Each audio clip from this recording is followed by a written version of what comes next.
Okay, so before I start, I do want to mention the Velcro clasp that I have on my weeks right now.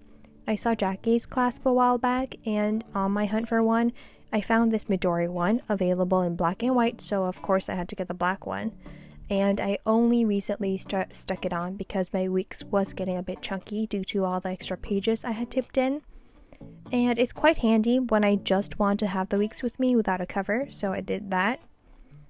And so I wanted to start a series called the Recreating Layouts series because since I want to try layouts that others create, I thought why not group them together into a series, turn them into a series. And previously I had tried out layouts by Paulina and Jenny, but turning this into a series hadn't entered my mind then, so I'll be starting this whole thing again, sort of, with another one of Paulina's layouts that I wanted to try.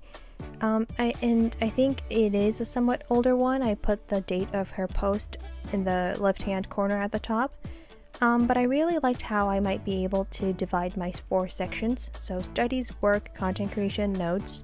Not horizontally like I had usually done it on the right-hand side, but into like a cross with 4 big sections, giving each section a lot more room to write in, it feels like to me. So in the 4 squares, I put my 4 sections: studies, work, content creation, notes, and at the top I put a habit tracker section.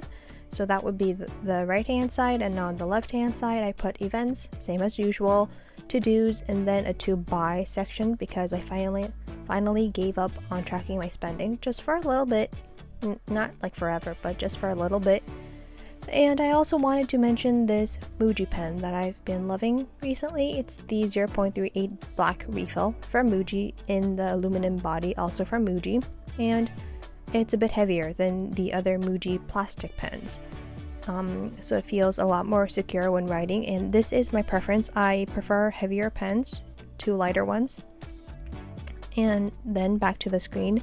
I do sort of mess up in a few places at the top, but I just go with it. I'm not too bothered by any mess-ups, because I still love the bordered look with all the lines on all 4 sides, and I feel like gray highlighters can make everything look better, even after I mess up. So that's what I'm doing, and I'm putting the habit tracker in at the top, tracking the usual habits, and I do feel that weekly trackers work best for me because I keep my weeks open to this page the most.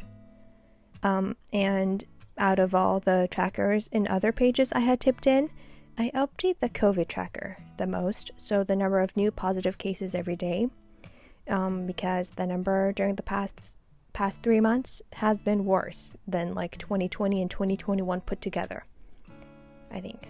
And I did sort of abandon my mood tracker and sleep tracker, but it's there in case I want to pick it back up again. And moving on, the reason why I lay down the gray dots beforehand is because it's just much more convenient, and I like the aesthetic of it, and I can't remember if I mentioned this already before. Probably have, but just wanted to say that again. And I finally got my hands on a black dot marker from the same one, from the same company, but the black one as well. So I'll be trying that in my next plan with me, or a video in this series, Recreating Layout series. And surprisingly, it was really hard to get my hands on one. Not every store, stationery store, had it, so I'm really pleased I got my hands on those.